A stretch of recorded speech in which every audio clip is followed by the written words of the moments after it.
Hello বন্ধুরা, আজকে আমি আপনাদের সয়াবিন আলু কোয়াশের ঝোল রান্না করে দেখাবো। এটা রেডি করে নিয়েছি।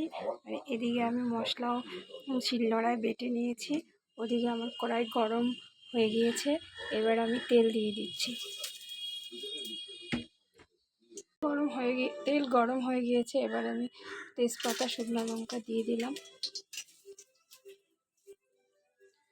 এবার এখানে আমি জিরা, কালো জিরা ফোড়ন দিয়ে দিলাম।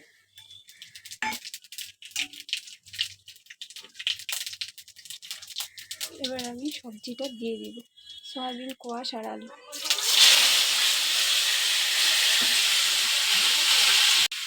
এবার পরিমাণ মতো লবণ, হলুদ দিয়ে দিয়েছি। এবার এটা ভালো করে নেড়ে ঢেকে দেব।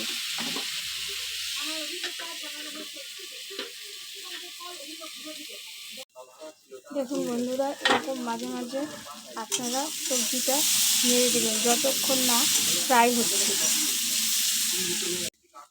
দেখুন আমি ফ্রাই করা প্রায় হয়ে এসেছে। এখন আমি এখানে মশলাটা দিয়ে দেব। এবার মশলাটা যখন ভালো করে কষিয়ে নিচ্ছি এখন। দেখুন বন্ধুরা, আমার মশলা কষানো হয়ে গিয়েছে। এবার আমি পরিমাণ মতো এখানে জল দিয়ে দিব।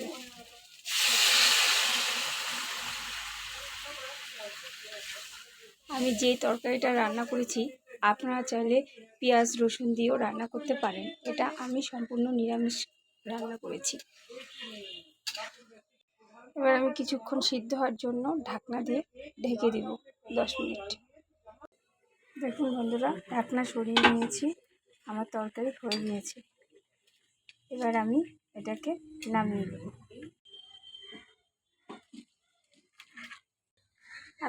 দেখুন বন্ধুরা, তরকারি নামিয়ে নিয়েছি। আমি যে তরকারিটা রান্না করেছি এটা সম্পূর্ণ ঘরের রান্না। আমরা নিজেরা যেটা খাচ্ছি ওটাই আপনাদের সামনে তুলে ধরেছি।